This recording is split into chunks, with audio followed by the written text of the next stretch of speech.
नमस्कार साथियों, स्वागत है आप सभी का मेरे चैनल लोहियास कॉम्पिटिटिव कॉर्नर पे। मैं हूं सनी लोहिया और आप हैं मेरे साथ क्लास 9th के साइंस के चैप्टर नंबर 1 हमारे आसपास के पदार्थ पर चर्चा करने के लिए।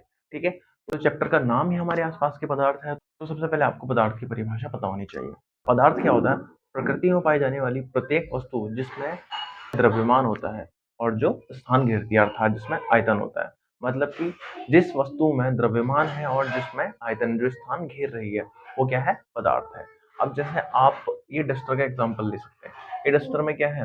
अगर मैं इसको अपने हाथ पे रख दूं तो यहाँ पे क्या कर रहा है? ये स्थान घेर रहा है। और अगर मैं इसका वेट नापूं किसी तराजू पे तो इसमें कुछ ना कुछ वेट पाया जाएगा, मतलब या 50 ग्राम 100 ग्राम कुछ ना कुछ इसका वेट होगा। तो प्रकृति में पाई जाने वाली प्रत्येक वस्तु जिसमें क्या होता है? द्रव्यमान और जो स्थान घेरती है वो क्या कहलाती है? पदार्थ। ठीक है, जैसे कि आप अपने घर पे देखते होंगे चेयर, टेबल, कोई भी चीज, दरवाजा, खिड़की, ये सभी क्या है? पदार्थ है। वो कैसे? क्योंकि इन हर एक वस्तु का क्या है? द्रव्यमान है और ये स्थान घेर रही है। ठीक है, तो हमारे आसपास जितनी भी वस्तुएं हैं जिसमें द्रव्यमान है और जो स्थान घेर रही है वो क्या है? पदार्थ है। जैसे आप हवा ही ले लो, हवा भी क्या है? एक पदार्थ है। वो कैसे? अगर आप गुब्बारा देखें, हवा से भरा हुआ गुब्बारा, और उसका वेट नापे तो क्या करेगा वो? कुछ ना कुछ द्रव्यमान दर्शाएगा। द्रव्यमान उसने दर्शा दिया और दूसरी चीज उसने स्थान भी घेरा है। ठीक है, तो हवा भी क्या है? एक पदार्थ है। ठीक है, मुझे लगता है कि आपको पदार्थ की परिभाषा समझ आ गई होगी। तो अब पदार्थ के कुछ हम अभिलक्षण देखते हैं। पदार्थ में होता क्या है हम देखते हैं। पदार्थ के अभिलक्षण। ठीक है, तो पदार्थ के अभिलक्षण, तो क्या आप जानते हैं पदार्थ के अभिलक्षण क्या होते हैं? अभिलक्षण मतलब कि पदार्थ के गुण, जो जो गुण दर्शाता है। तो पदार्थ में सबसे पहला गुण ये होता है कि पदार्थ के कणों के बीच रिक्त स्थान होता है। ठीक है, वो कैसे?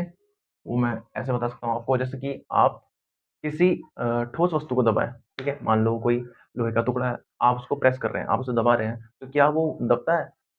बिल्कुल नहीं। इसका मतलब कि उसके पदार्थ के कणों के बीच रिक्त स्थान बिल्कुल नहीं है। ठीक है, और अगर मान लो आप पानी में हाथ डाल रहे हैं, आपका हाथ डूब जाता है उसके अंदर, वो डूबता क्यों है? क्योंकि ये क्या है? पदार्थ के कणों के बीच रिक्त स्थान है, और रिक्त स्थान है तो इन स्थानों से आपका हाथ अंदर चला जाएगा। ठीक है, तीसरी चीज़ है, तीसरा एग्ज़ाम्पल आपको दे सकता हूँ कि वायु। हाथ आप हवा में यूँ आसानी से फेर सकते हैं। कैसे? ये किस कारण हो रहा है? क्योंकि जो गैस के कण हैं वो काफ़ी दूर-दूर होते हैं और इनके बीच रिक्त स्थान बहुत अधिक होता है। ये रिक्त स्थान है, ये खाली स्थान। ठीक है? इसलिए हम आसानी से अपना हाथ यहाँ इधर-उधर कर सकते हैं। ठीक है? इसका मतलब कि क्या है? इनके वायु के कणों के मध्य भी रिक्त स्थान पाया जाता है, और वायु भी क्या है? एक पदार्थ है, पानी भी क्या है? एक पदार्थ है, और लोहे का टुकड़ा भी एक पदार्थ है। तो इसका मतलब कि पदार्थ के कणों के बीच रिक्त स्थान पाया जाता है। दूसरी चीज़ है, पदार्थ के कण एक-दूसरे को आकर्षित करते हैं। ठीक है? ये है, इनके मध्य क्या करता है? अंतराणु आकर्षण बल कार्य करता है। ये इसको इधर से खींच रहा है और ये इसको इधर से खींच रहा है। ठीक है, प्रत्येक कण एक दूसरे को आकर्षित करते हैं। वो कैसे? आप पानी के कणों को देख सकते हैं। वो कण तो आपको पता नहीं चलेंगे, लेकिन पानी को आपने देखा है वो क्या होता है? एक जगह पे सीमित है। वो किस कारण है? मान लो कोई तालाब है, तालाब में पानी एक जगह पे इकट्ठा क्यों हो रहा है? क्योंकि प्रत्येक कण एक दूसरे को आकर्षित कर रहे हैं, जिस कारण कि वो एक जगह पे इकट्ठा है। लोहे की वस्तु देख लें आप, वो एक, मतलब ऐसा भी तो हो सकता है कि वो बिखर जाए, लेकिन बिखरते हैं नहीं, क्योंकि उनके मध्य एक बल कार्य करता है। ठीक है, वैसे ही गैस के कणों के मध्य भी है, पदार्थ के कणों के मध्य आकर्षण है, लेकिन अंतर इतना है, जो द्रव के कणों के मध्य आकर्षण है उसके अपेक्षा गैस के कणों के मध्य आकर्षण बिल्कुल नगण्य होता है। नगण्य मतलब शून्य। ठीक है, मतलब कि उनके कणों के मध्य आकर्षण बल माना ही नहीं जा सकता। पदार्थ के कण निरंतर गतिशील होते हैं। ठीक है, निरंतर गतिशील कैसे होंगे भाई? ये है पदार्थ के कण। ठीक है, निरंतर गतिशील होने का मतलब क्या है? जिस भी स्थान पर होंगे पदार्थ, तो अपने आसपास के वातावरण से कुछ तो ऊर्जा लेंगे वो, और ऊर्जा लेंगे तो इसका मतलब कि जब भी कोई कण अपने आसपास के पदार्थ से ऊर्जा लेता है तो वो क्या करता है? गति करता है। इस कारण इनके मध्य क्या होते हैं? गति भी होती है, मतलब पदार्थ के कणों के मध्य गतिशीलता पाई जाती है। पदार्थ के कण गतिशील होते हैं। दूसरा अभिलक्षण क्या बताया था हमने? इनके मध्य आकर्षण होता है, जिसे क्या कहते हैं? अंतराणुक आकर्षण बल। अंतराणुक आकर्षण। ठीक है, और तीसरा अभिलक्षण है इसका कि इनके कणों के मध्य रिक्त स्थान पाया जाता है। अब बात आई, रिक्त स्थान तो पाया जाता है, लेकिन कितना कितना पाया जाता है? कितना बोले तो किसमें अधिक होता है और किसमें कम होता है। अब सबसे पहले आपको ये पढ़ना है कि पदार्थ के प्रकार क्या होते हैं, मतलब पदार्थ की अवस्थाएं क्या होती है। ठीक है, पदार्थ की अवस्थाएं देख लेते हैं हम। इसको रफ कर देता हूं मैं, तो मुझे लगता है कि आपको समझ आ गया होगा। हम देखते हैं पदार्थ की अवस्थाएं। पदार्थ की अवस्थाएं, अवस्थाएं, ठीक है। तो पदार्थ की अवस्थाएं क्या होती है? पदार्थ की तीन अवस्थाएं होती है। पहली होती है ठोस, दूसरी होती है द्रव और तीसरी होती है गैस। ठीक है ना, ठोस, द्रव और गैस। तो ठीक है, सबसे पहले आपको मैं चित्र के माध्यम से बता दूं। ये हमारे पास ठोस, ठीक है, ठोस अवस्था। और ये हमारे पास पदार्थ की द्रव अवस्था, और ये हमारे पास पदार्थ की गैसीय अवस्था। ठीक है। अब ठोस के कणों के मध्य क्या होता है कि जो रिक्त स्थान होता है बहुत कम होता है, मतलब इसके कण क्या करते हैं, बहुत पास पास होते हैं। ठीक है, और द्रव के कण ठोस की अपेक्षा थोड़ा दूर होते हैं, मतलब द्रव के कणों के मध्य जो रिक्त स्थान होता है वो ठोस की अपेक्षा अधिक होता है, ये कह सकते हैं। ठीक है। अब जो गैस की बात है, गैस में क्या होता है, इसमें रिक्त स्थान सर्वाधिक होता है, मतलब कि एक कण यहाँ है तो एक कण यहाँ, एक कण यहाँ, एक कण यहाँ, एक कण यहाँ। ठीक है, आप समझ गए होंगे कि ठोस, द्रव और गैस के कणों के मध्य क्या अंतर है। ठीक है, इनके कणों के मध्य रिक्त स्थान नगण्य होता है, नगण्य कह सकते हैं क्योंकि बहुत कम है का मतलब नगण्य। और द्रव के कणों के मध्य रिक्त स्थान क्या है, ठोस की अपेक्षा अधिक है, और गैस के कणों के मध्य रिक्त स्थान बहुत अधिक है। तो यही आधार है पदार्थ की अवस्थाओं में वर्गीकृत करने का। ठीक है, पदार्थ को किस आधार पर वर्गीकृत किया जाता है, आप जान गए हैं कि कणों की दूरी के आधार पर। ठीक है, अब हम देखते हैं ठोस के अभिलक्षण। ठोस के गुण क्या होते हैं, ठोस अवस्था के गुण। जैसे कि मैंने आपको अभी एग्जांपल दिया था ठोस का, अगर आप ठोस को दबाएं तो क्या दबेगा? बिल्कुल नहीं। लेकिन आप द्रव को दबाएं तो दबेगा, बिल्कुल दबेगा। ठीक है, अपनी आकृति बदल देगा। कैसे?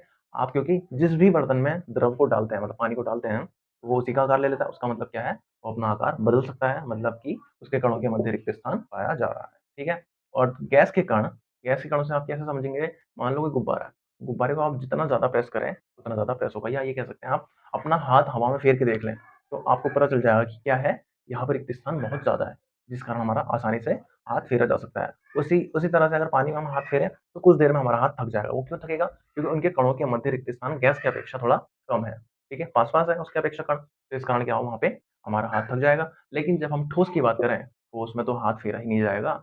उसको तो सीधे क्या करेंगे आप, या तो एक जगह से दूसरी जगह स्थानांतरित कर देंगे, या उससे दबाने की कोशिश करेंगे, लेकिन वो आपसे होगा नहीं, खिसक जाएगा लेकिन वो दबेगा नहीं। ठीक है, इससे हमें क्या पता चलता है, ठोस अवस्था के गुण देखते हैं हम सबसे पहले। ठीक है, ठोस अवस्था का गुण देख लेते हैं हम। पहला ठोस अवस्था का गुण क्या होता है कि इनका जो आकार होता है, आकार और आयतन, वो क्या होता है, हमेशा निश्चित होता है। ठीक, आकार व आयतन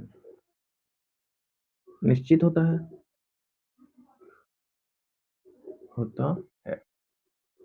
ठीक, पहला गुण यहाँ से पता चल गया। दूसरा गुण हमें देखते हैं कि इनमें ये संपीड्य नहीं होता। संपीड्य मतलब कि इनको दबाया नहीं जा सकता, ये संपीड्य नहीं होते, संपीड्य प्रकृति के नहीं होते, ये भी कह सकते हैं आप।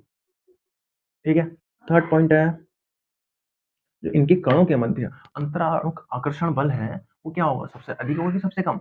आप कणों की स्थिति से ही देख सकते हैं। कण अगर बहुत पास पास है, इसका मतलब कि इनके कणों के मध्य आकर्षण क्या है, बहुत ज्यादा। तो अंतराणुक आकर्षण बल बहुत अधिक होता है। ठीक है, बहुत अधिक पाया जाता है। अब फोर्थ पॉइंट है, ठोस की बात करें तो हम इनके कणों के मध्य, इनके कणों के मध्य रिक्त स्थान, रिक्त स्थान नगण्य होता है। नगण्य का मतलब बिल्कुल नहीं होता है। अगर इनके मध्य रिक्त स्थान पाया जाता तो ये ऑब्वियसली क्या होते, ठोस नहीं होते। इसका मतलब कि ये दबाए जा सकते थे, और दबाए जाने वाली वस्तु या तो द्रव हो सकती है या गैस हो सकती है। ठीक है, तो मुझे लगता है कि आपको ठोस अवस्था के गुण समझ आ गए होंगे। तो अब हम चलते हैं नेक्स्ट, द्रव अवस्था के गुण पर। आप ठोस, द्रव और गैस में अंतर तो समझ गए हैं ना। उसके बाद हमने ठोस अवस्था के गुण पढ़ लिए। ठोस अवस्था कैसी होती है, जिनमें ये सारे गुण पाए जाते हैं। ठीक है, अब यहाँ पे हम देख लेते हैं द्रव अवस्था के गुण। द्रव अवस्था के गुण। द्रव अवस्था में थोड़ा-सा अंतर है बस कि जो यहाँ पर ठोस था, ठीक है? ठोस में क्या है कि आकार और आयतन निश्चित होता है, लेकिन द्रव में क्या होता है, आकार अनिश्चित होता है लेकिन आयतन निश्चित होता है। वो कैसे? आप पानी को किसी बर्तन में डाल के देखें, तो वो उसका ही आकार ले लेता है। मान लो जग में डाला है, बोतल में डाला है या बाल्टी में डाला है पानी, तो उसका ही आकार ले लेगा, लेकिन उसका क्या रहेगा, आयतन तो निश्चित रहेगा ना। मान लो 1 लीटर पानी है, वो 1 लीटर की बोतल में डालोगे तुम, तब भी 1 लीटर रहना है, वो बाल्टी में डालोगे तुम, तब भी 1 लीटर रहना है और जग में डालोगे तब भी 1 लीटर रहना है। मतलब कि उसका आयतन क्या है, निश्चित है, लेकिन वो आकार बदल दे रहा है। तो इसमें इसे हम क्या कह सकते हैं, जो द्रव अवस्था के गुण होते हैं, उसमें उनका आकार अनिश्चित होता है। आकार अनिश्चित व आयतन निश्चित होता है। ठीक है? आयतन निश्चित होता है।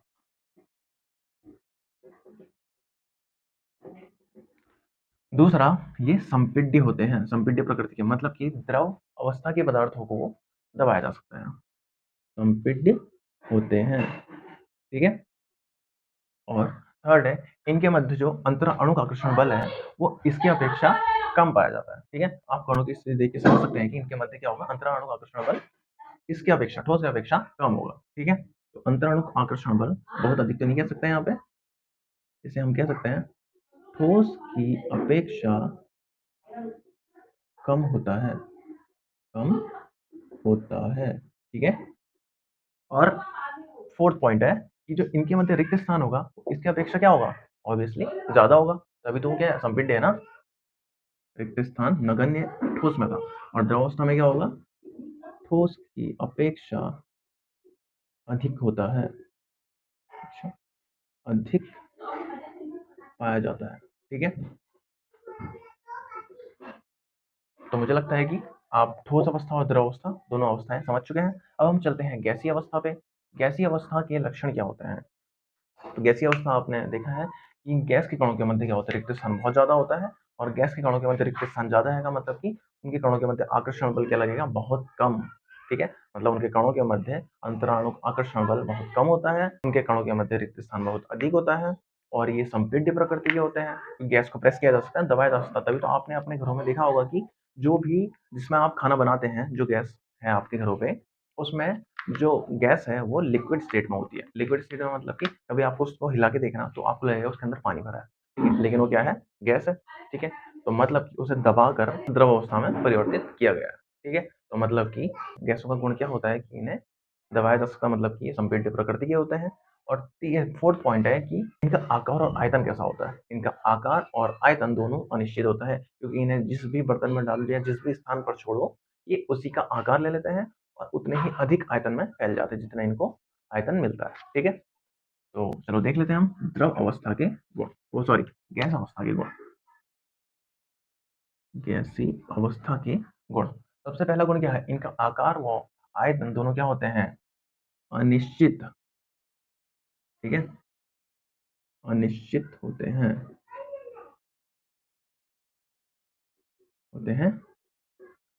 अब दूसरा जो गुण है संपीडिता का, ये क्या संपीड्य होंगे या नहीं। अब इसके कणों के मध्य क्या है, रिक्त स्थान बहुत अधिक है, तो ऑब्वियसली क्या होंगे, संपीड्य होंगे। तो ठीक है, दूसरा पॉइंट भी समझ आ गया भाई। अब तीसरा पॉइंट है, इनके कणों के मध्य अंतराणु आकर्षण बल कैसा होगा, बहुत कम या नगण्य कह सकते हैं आप। अगर इनके कणों के मध्य अंतराणु आकर्षण बल पाया जाता तो इनके कण क्या होते हैं, पास पास पाए जाते हैं, लेकिन इनके कण क्या रहते हैं, बहुत अधिक दूर दूर। इसका मतलब क्या है, इनके कणों के मध्य आकर्षण बल बिल्कुल नहीं लग रहा है। तो हम कह सकते हैं कि इनके कणों के मध्य अंतराणु का आकर्षण बल नगण्य होता है। ठीक है? आकर्षण बल नगण्य होता है। ठीक है? और फोर्थ पॉइंट है कि इनके कणों के मध्य जो रिक्त स्थान पाया जाता है वो कैसा होगा, द्रव की अपेक्षा बहुत अधिक होगा, या ये कह सकते हैं आप कि रिक्त स्थान बहुत अधिक होता है। ठीक है?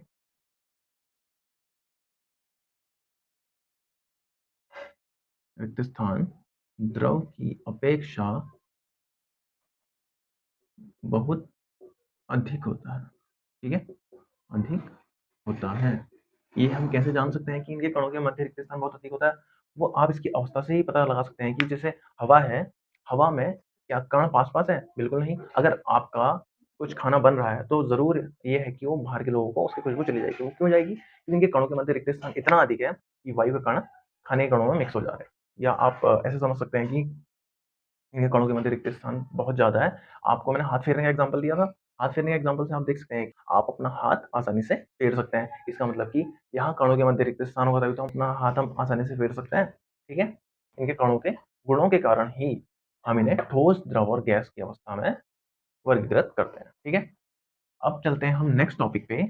पदार्थ हमने पढ़ लिया, पदार्थ की अवस्था हमने समझ ली, तो मुझे लगता है कि आपको भी ये समझ आ गया होगा। तो नेक्स्ट अगले टॉपिक पे चलते हैं। तो सबसे पहले आपको ये पता होना चाहिए कि पदार्थ की अवस्थाओं को परिवर्तित करने वाले भी कुछ कारक होते हैं, जिसमें से पहला कारक होता है तापमान, दूसरा कारक होता है दाब। जैसे कि आपने अपने घरों में एलपीजी गैस को देखा होगा, जिससे आप खाना बनाते हैं, ठीक है? उसमें क्या होता है, जो गैस भरी जाती है, वो लिक्विड फॉर्म में होती है। लिक्विड फॉर्म में कैसे होती है? वो तरल अवस्था में इस कारण होती है, क्योंकि उन्हें कम तापमान और उच्च दाब पर प्रेस किया जाता है, ठीक है? अगर उस पर जो दाब है वो बहुत ज़्यादा बढ़ाया जाए और उसका तापमान बहुत ज़्यादा कम कर दिया जाए, उससे क्या होगा, गैस द्रव अवस्था में परिवर्तित हो जाएगी। तो यहाँ पे आप देख सकते हैं कि गैस को कैसे तरल अवस्था में या द्रव अवस्था में बदला जा रहा है, ठीक है? और दूसरा मैं एग्ज़ाम्पल दे सकता हूँ आपको कि आप कभी भी मान लो लोहा, एल्यूमीनियम या कोई भी ऐसी धातु है या कोई भी ऐसा ठोस है, जिसको आप बहुत अधिक तापमान देते हैं, वो क्या हो जाता है, पिघल जाता है। उसकी अवस्था परिवर्तित हो गई ना, वो ठोस से किस अवस्था में बदल गया? द्रव अवस्था में, ठीक है? और आप जैसे बर्फ का एग्ज़ाम्पल ले सकते हैं। और बर्फ में क्या होता है, जब हम पानी को फ्रिज या फ्रीज़र में रखते हैं, तो बहुत कम तापमान होने के कारण वो क्या होता है, जम जाता है। जमता क्यों है? तापमान कम है, तो मतलब कि यहाँ ताप और दाब के बदलने के कारण पदार्थ की अवस्थाएँ भी बदल जा रही है, ठीक है? तो दोस्तों, आज के सेशन में बस इतना ही। अगर आपको वीडियो पसंद आई तो लाइक, शेयर, सब्सक्राइब करना ना भूलें। और आज हम जितने टॉपिक कंप्लीट कर चुके हैं, इससे आगे के बचे हुए टॉपिक्स हम नेक्स्ट सेशन में कंप्लीट करेंगे। तो आज के लिए थैंक यू। अब मिलते हैं हम नेक्स्ट सेशन में नए टॉपिक्स के साथ। तो प्लीज़ बने रहें।